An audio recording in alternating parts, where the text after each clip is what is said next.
ತಾಲೂಕಿನ ಕಂಗನಹಳ್ಳಿ ಗ್ರಾಮ ಪಂಚಾಯತಿ ವ್ಯಾಪ್ತಿ ಬರುವಂಥ ಕನ್ನೂರು ಗ್ರಾಮದಲ್ಲಿರುವಂಥ ಏನು ಬಡ ವಿದ್ಯಾರ್ಥಿಗಳಿಗೆ ಡಾಕ್ಟರ್ ಬಿ ಆರ್ ಅಂಬೇಡ್ಕರ್ ಯುವ ವೇದಿಕೆ ಕರ್ನಾಟಕ ಸಂಘಟನೆಯಿಂದ ಏನು ಉಚಿತವಾಗಿ ಕಲಿಕಾ ಸಾಮಗ್ರಿ ಆಗಿರ್ಬೋದು, ಜೊತೆಗೆ ನೋಟ್ ಬುಕ್ಸ್ ವಿತರಿಸುವ ಕಾರ್ಯಕ್ರಮವನ್ನು ಇವತ್ತು ಹಮ್ಮಿಕೊಂಡಿದ್ದೇವೆ.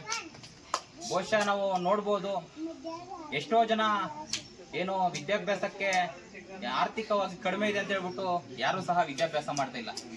ಆ ಒಂದು ನಿಟ್ಟಿನಲ್ಲಿ ಯಾರೂ ಸಹ ಬಡತನದಿಂದ ಇರಬಾರ್ದು, ಜೊತೆಗೆ ಯಾರೂ ಸಹ ವಿದ್ಯಾಭ್ಯಾಸದಲ್ಲಿ ಹಿಂದೆ ಸರಿಬಾರ್ದು ಅನ್ನೋ ನಿಟ್ಟಿನಲ್ಲಿ ಇವತ್ತು ಕೆಜಾಪ್ ತಾಲೂಕಿನ ಶೇಕಡ 50 ಗ್ರಾಮಗಳಿಗೆ ಏನು ಅಂಬೇಡ್ಕರ್ ಯುವ ವೇದಿಕೆ ಕರ್ನಾಟಕ ಸಂಘಟನೆಯಿಂದ ಉಚಿತವಾಗಿ ನೋಟ್ ಬುಕ್ಸ್ ಕೊಡುವಂತ ಕೆಲಸಕ್ಕೆ ನಮ್ಮ ಸಂಘಟನೆ ಕಾರ್ಯಕರ್ತರು ಹೋಗಿದ್ದೀವಿ. ಬಹುಶಃ ಮಕ್ಕಳೇ ಅರ್ಥ ಮಾಡ್ಕೋಬೇಕಾಗಿದೆ. ನಾವು ಇವತ್ತೇನು ನಿಮ್ಮ ಹತ್ರ ಒಬ್ರ ಹತ್ರ ಯಾರ ಹತ್ರನೋ ಒಬ್ರ ಹತ್ರ ಒಂದು ಬನ್ ಇರುತ್ತೆ, ಆ ಬನ್ನು ಒಂದೇ ಬನ್ ಇರುತ್ತೆ, ಪಕ್ಕದಲ್ಲಿ 4 ಜನ ಇರ್ತಾರೆ. ಬಹುಶಃ ಒಂದು ಬನ್ನ ಏನ್ ಮಾಡ್ತೀರಾ ನೀವು? ಒಂದೇ ಬನ್ ಇರುತ್ತೆ, ಅದ್ರಲ್ಲಿ 4 ಜನ ಇರ್ತೀರಾ. ಆ ಒಂದು ಬನ್ನ ಏನ್ ಮಾಡ್ತೀರಾ ನೀವು? 4 ಪೀಸ್ ಮಾಡ್ಕೊಂಡು 4 ಜನನು ತಿನ್ಬೇಕಲ್ವಾ? ಒಬ್ಬರೇ ತಿಂದ್ರೆ ಆಗುತ್ತಾ? ಆಗಲ್ಲ. ಅದೇ ರೀತಿಯಾಗಿ ನಾವು ಸಮಾಜದಲ್ಲಿ ಚೆನ್ನಾಗಿರುವಾಗ ನಾವು ಚೆನ್ನಾಗಿರೋದಲ್ಲ, ನಮ್ಮ ಜೊತೆಯಲ್ಲಿರೋ ಕೂಡ ಚೆನ್ನಾಗಿರ್ಬೇಕು ಅನ್ನೋ ನಿಟ್ಟಿನಲ್ಲಿ ನಮ್ಮ ಕೈಯಲ್ಲಾದಷ್ಟು ಬಡ ವಿದ್ಯಾರ್ಥಿಗಳಿಗೆ ನೋಟ್ ಬುಕ್ಸ್ ಕೊಡುವಂತ ಕೆಲಸವನ್ನ ಅಂಬೇಡ್ಕರ್ ಯುವ ವೇದಿಕೆ ಕರ್ನಾಟಕ ಸಂಘಟನೆ ಮಾಡ್ತಾ ಇದೆ. ಯಾಕಂದ್ರೆ ನಾವು ಸಮಾಜದಲ್ಲಿ ಮೊದಲಾಗಿರೋದು ವಿದ್ಯಾಭ್ಯಾಸಕ್ಕೆ ಹೆಚ್ಚಿನ ಆದ್ಯತೆಯನ್ನು ಕೊಡಬೇಕು. ಈ ಸಮಾಜದಲ್ಲಿ ವಿದ್ಯಾಭ್ಯಾಸವನ್ನ ಪಡೆದುಕೊಂಡ್ರೆ ಈ ಸಮಾಜದಲ್ಲಿ ಏನ್ ಬೇಕಾದ್ರೂ ಸಾಧನೆ ಮಾಡಕ್ಕಾಗುತ್ತೆ. ನಾವು ವಿದ್ಯಾಭ್ಯಾಸವನ್ನ ಪಡೆದುಕೊಂಡಿಲ್ಲ ಅಂದ್ರೆ ಈ ಸಮಾಜದಲ್ಲಿ ಏನೂ ಸಾಧನೆ ಮಾಡಕ್ಕಾಗಲ್ಲ. ಯಾಕಂದ್ರೆ ಯಾವುದಾದ್ರೂ ಒಂದು ಅಸ್ತ್ರಕ್ಕೆ ಭಯ ಪಡ್ತಾರೆ ಅಂದ್ರೆ ಅದಕ್ಕೆ education is A most powerful weapon. ಅದನ್ನ ನಾವು ತಿಳ್ಕೊಬೇಕಾಗಿದೆ. ಇವತ್ತು ಎಷ್ಟೋ ಜನ ಬಡ ವಿದ್ಯಾರ್ಥಿಗಳು ವಿದ್ಯಾಭ್ಯಾಸ ಇಲ್ದರೆ ಕೂಲಿ ನಾಲಿಗೆ ಹೋಗ್ತಿದ್ದಾರೆ.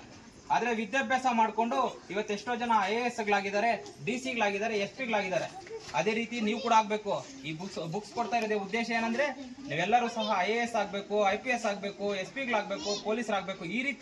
ಈ ಉದ್ದೇಶದಿಂದ ಅಂಬೇಡ್ಕರ್ ಯುವ ವೇದಿಕೆ ಕರ್ನಾಟಕ ಸಂಘಟನೆ ಬುಕ್ಸ್ ಕೊಡ್ತಾ ಇದೆ. ಆದ್ರೆ ನೀವೆಲ್ಲರೂ ಆಗ್ತೀರಾ? ಪೊಲೀಸ್ ಆಗ್ತೀರಾ? ಪೊಲೀಸ್ ಎಷ್ಟು ಜನ ಆಗ್ತೀರಾ? ಇಲ್ಲಿ ಡಾಕ್ಟರ್ ಎಷ್ಟು ಜನ ಆಗ್ತೀರಾ? ತುಂಬಾ ಜನ ಕನ್ನೂರಲ್ಲಿ ಪೊಲೀಸರೇ ಜಾಸ್ತಿ ಇದಾರಪ್ಪ.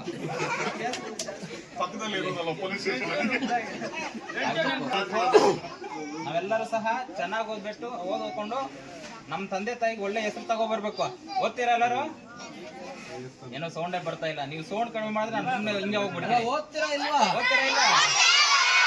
ಚೆನ್ನಾಗಿ ಓದ್ಬೇಕು. ಓದಿದ್ರೇನೆ ಈ ಸಮಾಜದಲ್ಲಿ ನಾವು, ಯಾಕಂದ್ರೆ ನಾವು ಅರ್ಥ ಮಾಡ್ಕೋಬೇಕಾಗಿದೆ. ಈ ಸಮಾಜದಲ್ಲಿ ಎಷ್ಟೋ ಜನ ಕಡು ಬಡತನದಿಂದ ಬಂದು ಇವತ್ತು ಎಷ್ಟೋ ಜನ IAS ಮಾಡಿ ಒಳ್ಳೆ ಪೊಸಿಷನ್ಗೆ ಹೋಗಿದ್ದಾರೆ. ಅದಕ್ಕೆ ಕಾರಣ ಅವ್ರು ಪಟ್ಟಿರುವಂತ ಕಷ್ಟ ಆಗಿರ್ಬೋದು, ನೋವು ಆಗಿರ್ಬೋದು, ಆ ಬಡತನವನ್ನ ಅರ್ಥ ಮಾಡ್ಕೊಂಡು ಇವತ್ತು ಚೆನ್ನಾಗಿ ಓದ್ಬಿಟ್ಟು ಚೆನ್ನಾಗಿ ಒಂದು ಪೊಸಿಷನ್ ಅಲ್ಲಿ ಇದ್ದಾರೆ. ಆ ರೀತಿ ನೀವೆಲ್ಲರೂ ಸಹ ಆಗ್ಬೇಕು. ವಾಟ್ಸಪ್ ಆಗಿರ್ಲಿ, ಸ್ಟೇಟಸ್ ಅನ್ನ ನೋಡ್ತಾ ಇರ್ತೇನೆ. ಯಾರಿಗೂ ಕೂಡ ಅಂತಹ ಮನಸ್ಸು, ಒಳ್ಳೆ ಮನಸ್ಸು, ಸಹಕಾರ ಮಾಡೋದು ಅಥವಾ ಸಹಾಯ ಮಾಡುವಂತಹ ಮನಸ್ಸು ಕೆಲವೊಬ್ಬರಲ್ಲಿ ಮಾತ್ರ ಬರುತ್ತೆ. ಅದು ಬೇರೆ ಸಂಘ. ಎಲ್ಲೋ ಸುಮಾರು ಸಂಘಗಳಿದಾವೆ. ಅಂತ ಸಂಘಗಳಲ್ಲಿ ನಮ್ಮ ಅಂಬೇಡ್ಕರ್ ಯುವ ವೇದಿಕೆಯ ಸಂಘ ತುಂಬಾನೇ ಪಬ್ಲಿಷ್ ಆಗ್ತಾ ಇರುವಂತಹ ಒಂದು, ಪ್ರಚಾರವಾಗ್ತಾ ಇರುವುದೊಂದು ಪ್ರಮುಖವಾದಂತಹ ಒಂದು ಸಂಘ ಅಂತ ಹೇಳ್ಬೋದು.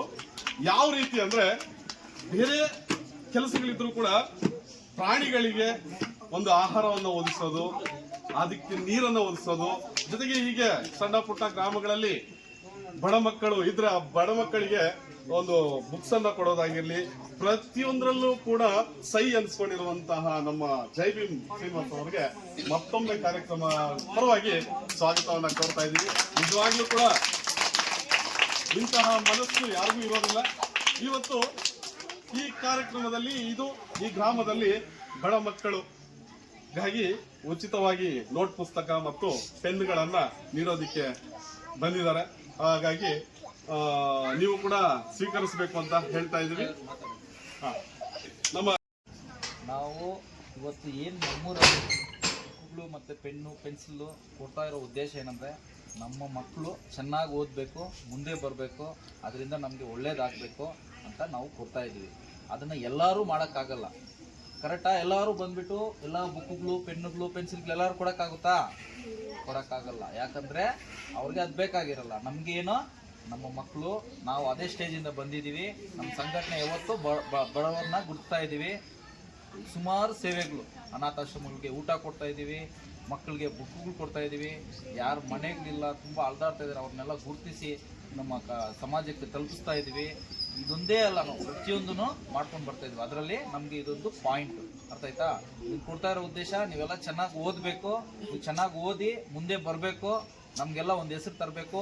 ಇಷ್ಟು ಜನ ಓದೋದ್ರಲ್ಲಿ ಯಾರಿಗಾದ್ರೂ ಏನಾದರೂ ಇಶ್ಯೂಸ್ ಇದ್ದು ನನ್ನ ಕೈಯಲ್ಲಿ ಓದೋಕ್ಕಾಗ್ತಾ ಇಲ್ಲ ಅಂತ ಪರಿಸ್ಥಿತಿ ಯಾರಿಗಾದ್ರೂ ಇದ್ದಲ್ಲಿ ನಮ್ಮ ರಾಜ್ಯಾಧ್ಯಕ್ಷರಾದಂಥ ಶ್ರೀನಿವಾಸ್ ಅವ್ರಿಗೆ ಹೇಳಿದ್ರೆ ಅವರು ಖಂಡಿತ ಮುಂದಿನ ವಿದ್ಯಾಭ್ಯಾಸಕ್ಕೆ ಒಳ್ಳೆ ಇದನ್ನು ಮಾಡ್ತಾರೆ ಅಂತ ಅವ್ರು ಹೇಳಿದ್ದಾರೆ ನಮಗೆ.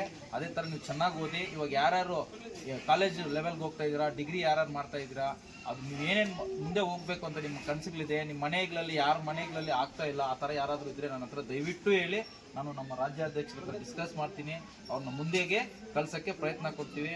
ಇವಾಗ ಬಂದುಬಿಟ್ಟು ಫಸ್ಟು ಪ್ರಾಮುಖ್ಯತೆ ಬಂದುಬಿಟ್ಟು ನಮಗೆ ವಿದ್ಯೆ ಇದ್ದರೆ ಯಾರು ಏನು ಮಾಡೋಕ್ಕಾಗಲ್ಲ.